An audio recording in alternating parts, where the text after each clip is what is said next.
Hello everyone, welcome back to my YouTube channel once again. आज हम करने वाले हैं ओबी का हमारा जो कंटिन्यू चल रहा है लीडरशिप, उसमें हम करेंगे leadership continuum theory. Most important theory, मुझे तो ये बहुत इंपॉर्टेंट भी लगती है एंड इंटरेस्टिंग भी लगती है। अच्छे से हम करने वाले हैं, डू नॉट वरी, हम अच्छे से कवर कर लेंगे इसको। एंड यस, आज मैं करवाने वाली हूँ previous year question of taxation का सीरीज भी स्टार्ट। उसकी सीरीज में आज स्टार्ट करवा दूंगी। लेक्चर रहेगा, लेट इवनिंग रहेगा। मैं अब क्या करूंगी, टाइम फिक्स कर दूंगी जिस टाइम पे मैं लेक्चर अपलोड कर दिया करूंगी फॉर यू गाइस। चलिए अभी हम स्टार्ट करते हैं लीडरशिप कंटिन्यूम थ्योरी। इसको प्लीज ध्यान से सुनना, अच्छे से करना, कंसंट्रेशन के साथ करना। अब आपके दो सब्जेक्ट्स चलेंगे, 2 subjects at a time, we'll finish, then we'll jump to the next subject। चलो देखो, लीडरशिप कंटिन्यूम थ्योरी। लीडरशिप का मतलब हम अच्छे से पढ़ चुके हैं। अब बात ये है कि कंटिन्यूम का मतलब क्या होता है। आपको पता होगा, हम हर चैप्टर में क्या करते हैं, पहले हम हर चैप्टर में क्या करते हैं, लिटरल मीनिंग समझते हैं, उसके बाद हम टॉपिक को रिलेट करते हैं ओबी के साथ। तो अभी हम क्या पढ़ने वाले हैं, लीडरशिप कंटिन्यूम थ्योरी। कंटिन्यूम का मतलब क्या है, कंटिन्यूम का मतलब कंटिन्यू से ही रिलेट करता है। एक सीरीज है, किसी चीज की सीरीज है, जिसमें सीरीज है और प्रोसेस है, जिसमें क्या होता है, ये दो चीजें ना आपस में ज्यादा डिफरेंशिएट नहीं करती हैं। एक चीज और उससे नेक्स्ट वाली में ज्यादा डिफरेंस नहीं है, थोड़ा डिफरेंस है। एक कंटिन्यू सीरीज है जिससे वन टू नेक्स्ट में थोड़ा थोड़ा डिफरेंस है, बट अगर फर्स्ट और लास्ट को कंपेयर किया जाए तो उसमें बहुत ज्यादा गैप आ जाता है। मान लो ये चीज A B C D E F G H I तक मैंने बनाया, ए और बी में माइनर डिफरेंस होगा, ऐसे बी और सी में माइनर डिफरेंस होगा, सी और डी में माइनर डिफरेंस होगा।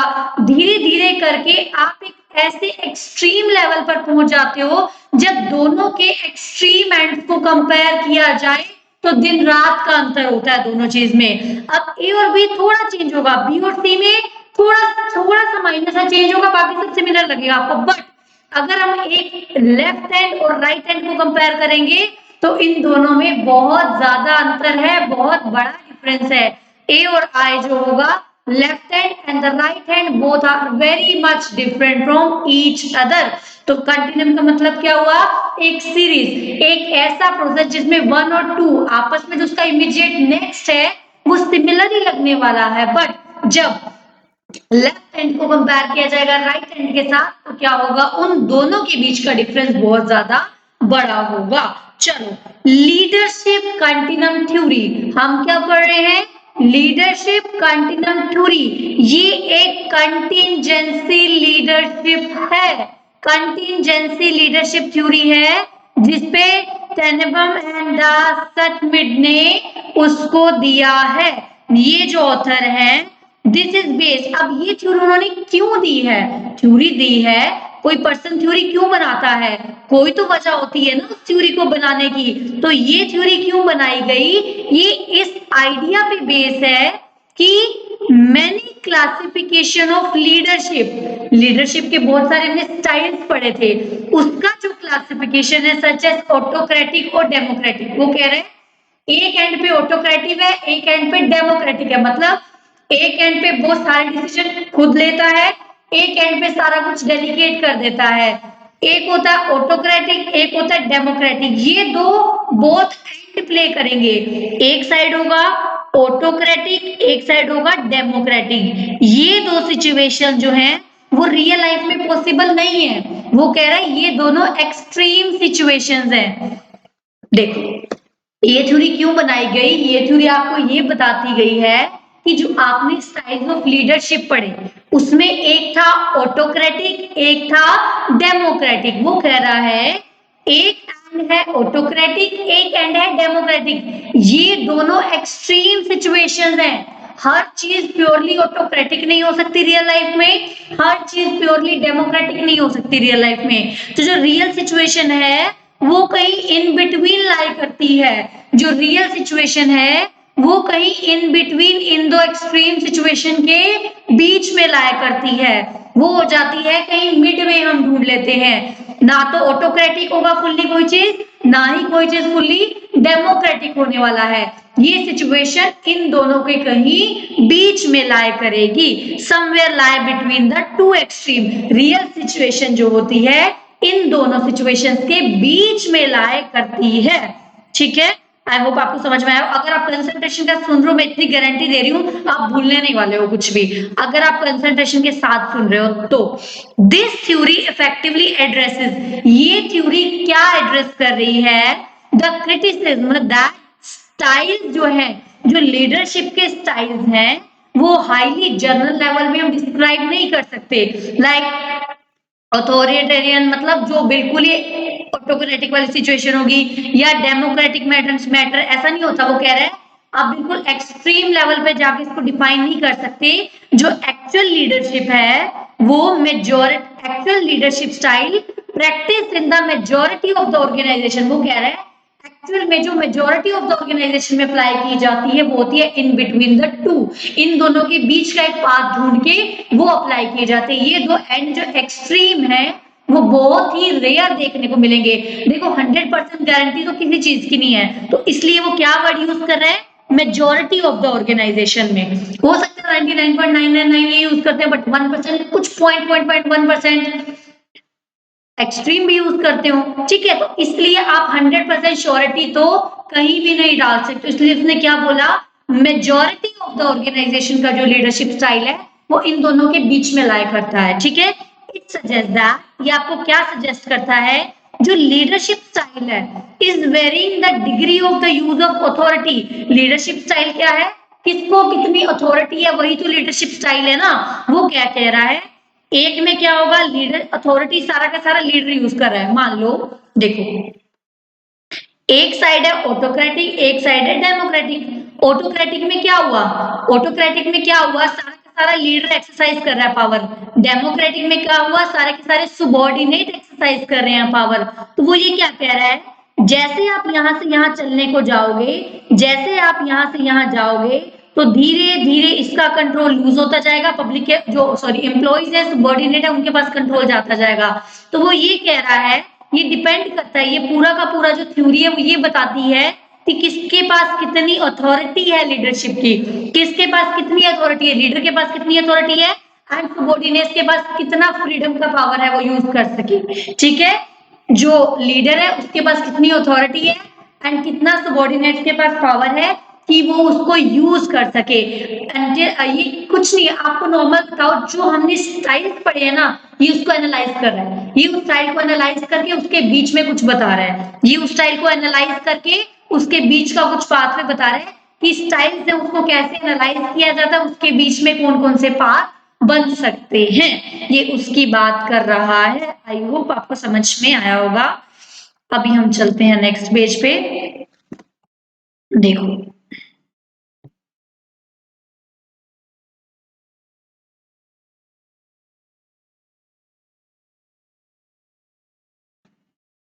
देखो वो क्या कह रहा है, at the left end of the continuum, left and पे देखो, लेफ्ट एंड पे क्या है ऑटोक्रेटिक वाला, राइट एंड पे क्या है डेमोक्रेटिक। ऑटोक्रेटिक वाले में क्या है, ऑटोक्रेटिक वाले में क्या है कि सारी की सारी पावर कौन यूज कर रहा है, लीडर के पास सारी पावर है, इसमें हर चीज डेलीगेट है, डेलीगेट कर दी गई है किसको, सबॉर्डिनेट्स को डेलीगेट कर दी गई है। वो कह रहा है जो लेफ्ट हैंड है वो बोथ सेंटर्ड है, अगर लीडर सारा कुछ करेगा तो बोथ सेंटर्ड होगी ना चीज, वो किसी से कुछ पूछेगा ही नहीं। ठीक है, लेकिन राइट हैंड जो है वो सबॉर्डिनेट सेंटर है, जो एम्प्लॉइज है वो खुद ब खुद डिसीजन लेंगे, उनको इतनी पावर इतना फ्रीडम दे दिया जाएगा कि वो खुद डिसीजन ले लेंगे।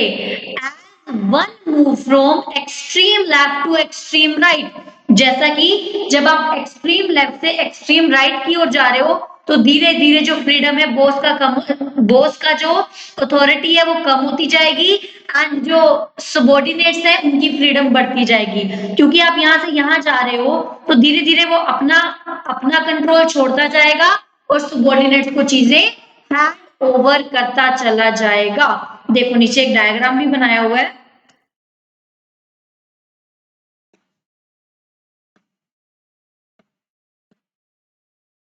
देखो डायग्राम भी बनाया हुआ है, ऑटोक्रेटिक से फ्री रेंज स्टाइल तक, ऑटोक्रेटिक से फ्री रेंज स्टाइल तक। जो ऑटोक्रेटिक है उसमें हमने क्या पढ़ा था, सारे के सारे डिसीजंस मेन हेड लेता है without consulting the input of the, without considering the input of the employees या सबऑर्डिनेट्स।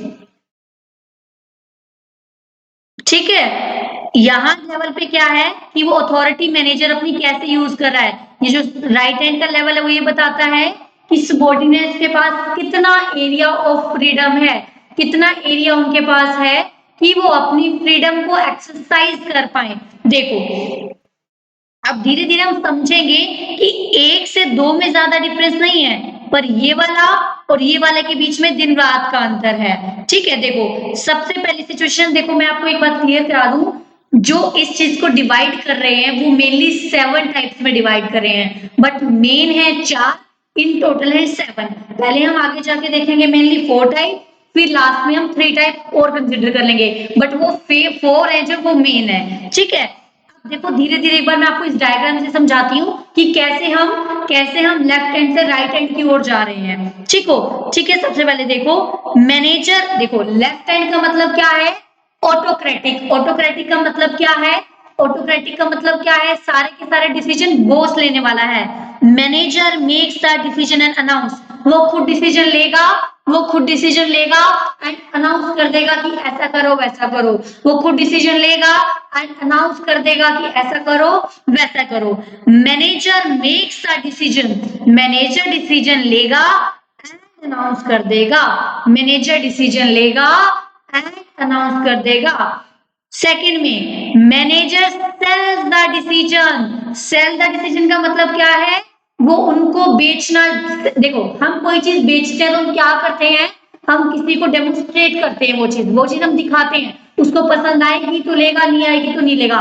सेम चीज सेल में है, सेम चीज सेल में वो बताएगा उनको, उनके पास ओपन पाथ है, वो लेना चाहते हैं लेंगे, नहीं लेना चाहते तो यही अप्लाई हो जाएगा। ठीक है, नेक्स्ट आता है manager presents the idea, manager क्या करता है, आइडिया बताएगा और उनके सजेशंस भी लेगा अपने। देखो इसमें और इसमें थोड़ा सा डिफरेंस है, इसमें वो सेल कर रहा है, वो बता रहा है, उनको पसंद आएगा तो वो लेंगे नहीं तो नहीं। इसमें क्या हुआ, वो सिर्फ अपना आइडिया प्रेजेंट कर रहा है और उनसे भी सजेशंस मांग रहा है। ठीक है, इसमें क्या करेगा, धीरे धीरे वो अपना कंट्रोल देखो कम कर रहा है, धीरे धीरे मैनेजर अपना कंट्रोल क्या है, कम कर रहा है। देखो मैनेजर क्या कर रहा है, वो रिप्रेजेंट कर रहा है, सिर्फ टेंटेटिव, एक्चुअल उसने कोई फाइनल डिसीजन नहीं लिया, वो एक क्या कर रहा है, एक बेस सा बना के प्रेजेंट कर रहा है। वो चेंज हो सकता है अगर एम्प्लॉइज चाहेंगे तो। दोबारा देखो, लेफ्ट हैंड पे था ऑटोक्रेटिक, ऑटोक्रेटिक का मतलब क्या था, सारे के सारे डिसीजन बॉस लेगा, manager makes the decision and announces, manager खुद डिसीजन लेगा और उसको अनाउंस कर देगा। अब धीरे धीरे धीरे धीरे क्या होगा, थोड़ा थोड़ा करके आप देखेंगे वो अपने सिर से भार उतार रहा है, दूसरे के सिर पे डाल रहा है। देखो manager sells the decision, sell करने का मतलब क्या हुआ, मैं चीजों को डेमोन्स्ट्रेट कर रही हूँ, अगले की मर्जी है वो ले या ना ले। फिर नेक्स्ट में वो आइडिया प्रेजेंट कर रहा है, वो डिसीजन नहीं सुना रहा, वो डिसीजन नहीं बेच रहा, वो अपना आइडिया बता रहा है और उनसे सजेशंस मांग रहा है।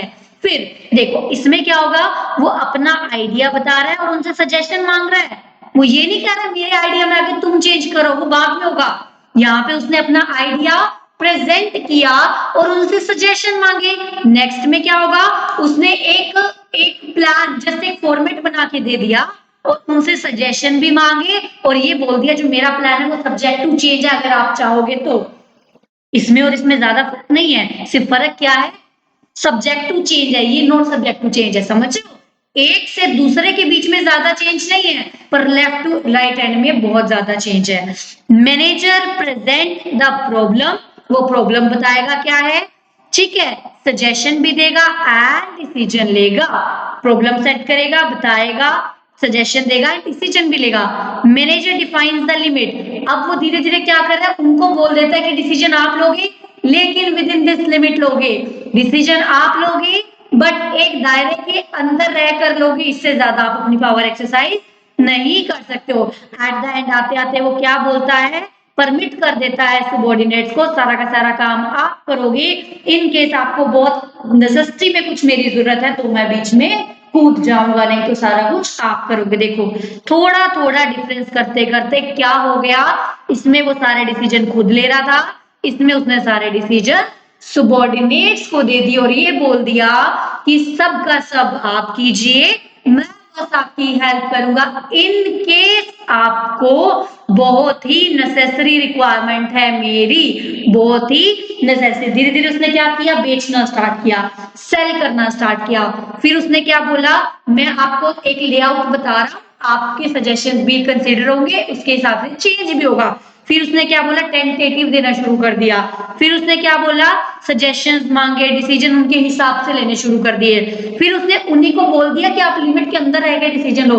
बाद में उसने बिल्कुल ही दे दिया, मेरी जरूरत हो तो बता देना, आप खुद कर लो, ठीक है, मेरी जरूरत हो तो आप बता देना, बाकी आप खुद कर लो।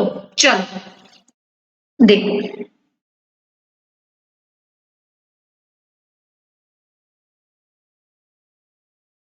अब मैनेजर, जो मैनेजर है that is characterised by the according to the degree of the control. इसमें क्या हो रहा है, धीरे धीरे धीरे धीरे मैनेजर, लीडर अपना कंट्रोल लूज कर रहा है। तो वो ये कह रहा है, मैनेजर क्या हो रहा है, according to the degree of control उसकी कैरेक्टरिस्टिक्स चेंज हो रही हैं। देखो ऑटोक्रेटिक में क्या था, वो सारे डिसीजन खुद ले रहा है, धीरे धीरे उसने दूसरों को दे दिया, एट द एंड आके वो चीज डेमोक्रेटिक बन गई। एट द एंड आके वो चीज क्या बन गई, डेमोक्रेटिक बन गई। अकॉर्डिंग टू दिस अप्रोच, वो कह रहा है इस अप्रोच के अकॉर्डिंग मेन 4 स्टाइल्स हैं। टोटल हमने कितने देखे, 7 देखे, बट 4 मेन है, 3 उसको सेकेंडरी है।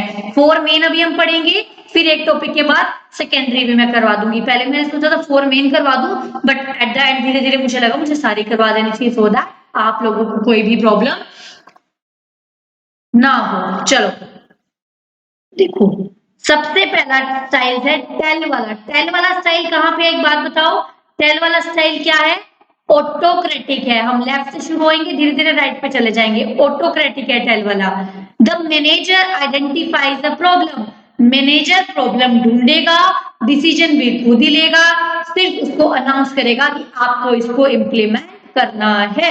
सबॉर्डिनेट्स का कोई रोल नहीं है, subordinates are not a party to decision making process. जब डिसीजन बन रहा होता है तो सबॉर्डिनेट्स का उसमें कोई भी पार्टिसिपेशन नहीं होता है। जब डिसीजन बन रहा होता है तो सबॉर्डिनेट्स का उसमें कोई भी पार्टिसिपेशन नहीं होता है, ठीक है।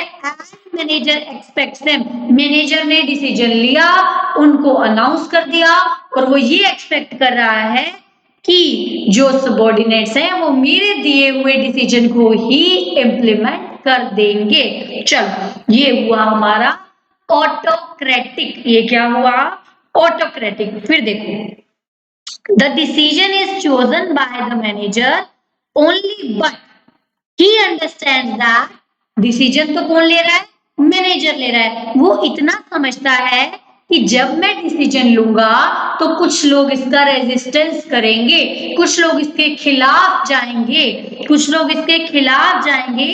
कौन से लोग, जिन्होंने उस डिसीजन को इम्प्लीमेंट करना है। तो इस स्टाइल में क्या करेगा, स्टाइल में क्या होता है, हम चीजों को डेमोन्स्ट्रेट करते हैं, बट डेमोन्स्ट्रेट करते हैं, उनकी मर्जी है माने, नहीं मर्जी ना माने। तो जब मुझे पता है कि वो कहीं ना कहीं मेरे से कोई चीज नहीं खरीदना चाह रहा, नॉर्मल लाइफ में क्या होता है, मैं आपको कोई चीज सेल कर रही हूँ और आप वो चीज नहीं खरीदना चाह रहे, तो मैं क्या करूंगी, अपनी बेस्ट पॉसिबल कोशिश करूंगी, आपको उसकी चीजें, उसकी पॉजिटिव बताऊंगी, है ना। तो आपको चीजें मैं ऐसे तैयार थाली में रख के दूंगी सजाकर कि आप मान जाएं। सेम है, लीडर को पता है कि मेरे डिसीजन के अगेंस्ट जा सकते हैं लोग, इसने उसने क्या किया, अपने फुल एफर्ट्स लगा दिए ताकि ताकि जो सबॉर्डिनेट्स हैं वो उसके डिसीजंस को एक्सेप्ट कर ले।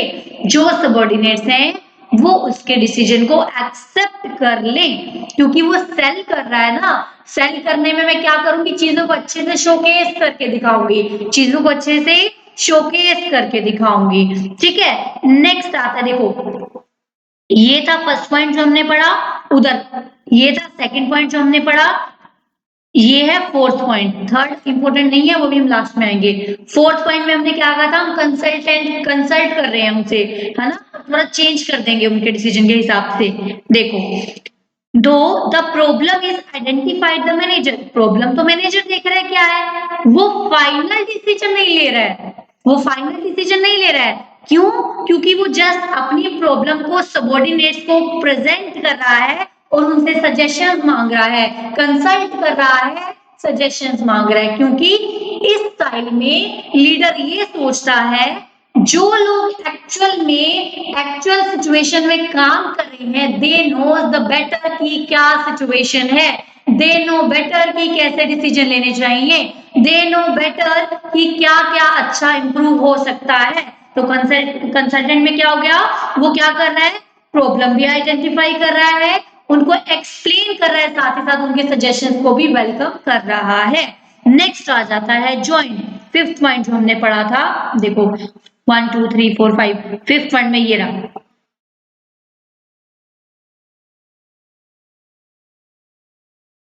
फिफ्थ पॉइंट क्या बोलता था, मैनेजर लिमिट, ये सिक्स आएगा एक्चुअल में, सिक्स आएगा एक्चुअल में। ये वो क्या कर रहा है, मैनेजर क्या कर रहा है, लिमिट बता रहा है जिसमें सबॉर्डिनेट्स डिसीजन ले सकते हैं, वो एक लिमिट बता रहा है जिसमें सबॉर्डिनेट्स डिसीजन ले सकते हैं। देन फाइनल डिसीजन वो लेगा अलॉन्ग विद द सबॉर्डिनेट, मतलब वो ज्वाइन कर रहे हैं आपस में। कंसल्ट करने का मतलब क्या होता है, मैं आपकी राय ले रही हूँ, ऊपर वाले में क्या हुआ, मैं आपकी राय ले रही हूँ बट फाइनल चीजें मैं ही कर रही हूँ। बट ज्वाइन में क्या हो रहा है, ज्वाइन में क्या हो रहा है, हम मिल जा रहे हैं, मैंने आपको दायरा दे दिया कि आप इसके अकॉर्डिंग कर लीजिए, ठीक है, आप इस लिमिट में रह के डिसीजन ले लीजिए, ठीक है। अकॉर्डिंग टू द ऑथर, जो इस थ्योरी के ऑथर है, उन्होंने क्या बोला, उन्होंने क्या बोला, if one has to make a choice, अगर किसी एक को चॉइस करनी है कि कौन सा लीडरशिप स्टाइल चूज किया जाए, अब एक बात बताओ, मैं कैसे डिसाइड करूं कि मुझे इन सेवन में से क्या चूज करना है, तो वो तीन चीजों पर डिपेंड करता है, forces in the manager, forces in the followers. देखो एक बात बताओ, अगर मैं मैनेजर हूं, मुझे पता है मेरे सबॉर्डिनेट इंडिपेंडेंट है, मेरे सबॉर्डिनेट अच्छा डिसीजन लेते हैं, मेरे सबॉर्डिनेट्स वेल ट्रेंड हैं, मेरे सबॉर्डिनेट्स एजुकेटेड हैं, मेरे सबॉर्डिनेट स्किल्ड हैं, तो मैं क्या करूंगी, तो आप पे भरोसा कर लूंगी ना, तो अपने सबॉर्डिनेट्स को काम दे दूंगी, तो वो फोर्सेस इन द फॉलोअर हो गया कि वो फॉलोअर्स के बिहाफ पे हो जाएगी चीज। बट मुझे पता है मेरे अंदर जो काम करे हैं वो निकम्मे हैं, उनको कह के काम करवाना पड़ता है, दे आर नॉट स्किल्ड, उनके सिर पे खड़े करना पड़ता है, तब वो जाके थोड़ा बहुत काम करते हैं। तो फोर्सेस इन द मैनेजर रहेगा, मैनेजर खुद काम करेगा, तो मैनेजर उस स्टाइल से रहेगा। कई बार क्या होता है, सिचुएशन चेंज होती है, तो हम सिचुएशन के हिसाब से भी कई बार डिसीजन ले लेते हैं। चलो नेक्स्ट आता है, जो अदर थ्री स्टाइल्स हैं वो भी हम पढ़ लेते हैं। अदर थ्री स्टाइल क्या कहता है, लीडर टेस्ट कर रहा है, हमने थर्ड पॉइंट में पढ़ा था ना, वो अपने जस्ट बता रहा है, लीडर प्रॉब्लम बता आइडेंटिफाई कर रहा है, एक्सप्लेन कर रहा है, वो come up with an idea, उसके पास आइडिया भी है, वो कहता है, वो क्या कहता है, if they are not ready for the responsibility, मैं आपको दे रही हूँ ऑप्शन, आप मुझे दो, बट अगर सबॉर्डिनेट खुद ही भाग रहे हैं, सबॉर्डिनेट्स खुद ही भाग रहे हैं चीजों से, तो क्या होगा, सबॉर्डिनेट से भागने का मतलब क्या होगा, वो रिस्पॉन्सिबिलिटी लेना ही नहीं चाहते। जब वो रिस्पॉन्सिबिलिटी लेना नहीं चाहते, मैंने तो उनको ओपन गेट रखा उनके लिए कि आप आओ अपने सजेशन दो चेंज कराओ, पर वो करना ही नहीं चाहते, तो लीडर खुद कर लेगा, लीडर जस्ट टेस्ट कर रहा है, लीडर रिस्क नहीं लेगा ऑर्गेनाइजेशन के ऊपर कि मैंने तो आप पे थोप दिया, आप करो या ना करो, वो डेमोक्रेटिक में हो जाएगा जाके, ठीक है, वो डेमोक्रेटिक में हो जाएगा। बट यहाँ क्या हो रहा है, वो टेस्ट कर रहा है, वो टेस्ट कर रहा है, आपसे सजेशन मांग रहा है, अगर आप इंटरेस्टेड ही नहीं हो तो जो खुद डिसीजन लेता है वो उसको इंप्लीमेंट कर देगा। फिर आएगा लीडर डेलीकेट कर रहा है,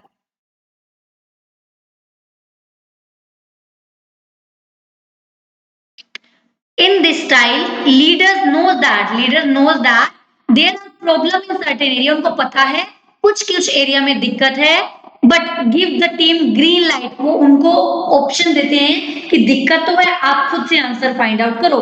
डिसीजन में भी देखो इसमें क्या होगा, लेवल जो इन्फ्लुएंस है ना वो इनका ज्यादा होगा, फाइनल डिसीजन चाहे लीडर ले रहा है, बट जो इन्फ्लुएंसिंग पावर है ना, वो जो सबॉर्डिनेट है वो अच्छे से इन्फ्लुएंस कर पा रहे हैं, क्योंकि मैंने उन्हीं के हाथ में डाल दिया कि आप इसका आंसर फाइंड आउट करो, देन मुझे बताओ। तो क्या हो रहा है इसमें, वो इन्फ्लुएंस कर पा रहे हैं डिसीजन को, वो डिसीजन को इन्फ्लुएंस कर पा रहे हैं। लास्ट आएगा लीडर एब्डिकेट्स। लीडर एब्डिकेट्स का मतलब क्या हुआ? I will come only when you really need me. I will come only when you really need me. जब उसको सच में जरूरत होगी, 7 नंबर हो गया। जब उसको सच में जरूरत होगी मैं तभी आऊंगा, अदर देन दैट में नहीं आऊंगा। I will again tell you that वो 4 मेन इंपॉर्टेंट है।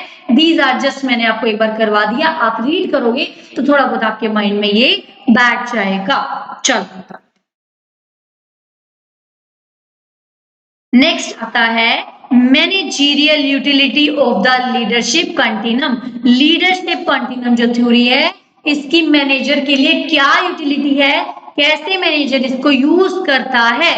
व्हेन लीडर नोज दैट, जब लीडर को ये पता है कि एम्प्लॉइज एक्सपीरियंस नहीं है, अनस्किल्ड है, अनमोटिवेटेड है, तो वो लेफ्ट हैंड पे जाएगा। जब उसको पता है सारे नीचे निकम्मे हैं तो मैं खुद डिसीजन लूंगी ना, तो जब वो खुद डिसीजन लेगा तो कौन से एंड को चूज करेगा? ऑटोक्रेटिक एंड को चूज करेगा। तो इसलिए बोल रहा है वो लेफ्ट हैंड को चूज करेगा। But when he knows that employees are skilled, उसको पता है वो स्किल्ड है, मोटिवेटेड है, एजुकेटेड है, सब कर लेंगे, तो वो राइट हैंड को चूज कर सकता है। ठीक है। Leader must be dynamic. Utility क्या है? लीडर को डायनेमिक होना पड़ेगा, लीडर को समझना पड़ेगा कि मैं किस एक्सटेंट तक डेलीगेट कर सकती हूँ। ये ना हो ना उनके अंदर पावर कुछ है नहीं, सेल कर आपको करना चाहिए था सेल, आप डायरेक्टली डेमोक्रेटिक पे आ गए। नहीं, आपको समझना पड़ेगा किस हद तक आपको चीजों को डेलीगेट करना है, क्योंकि जो स्टाइल्स हैं वो बहुत ज्यादा वेरी करते हैं। एक दो के बीच में थोड़ा थोड़ा डिफरेंस है, बट आप फर्स्ट को लास्ट से कंपेयर करोगे तो बहुत ज्यादा वेरिएबल है इन चीजों में। ठीक है।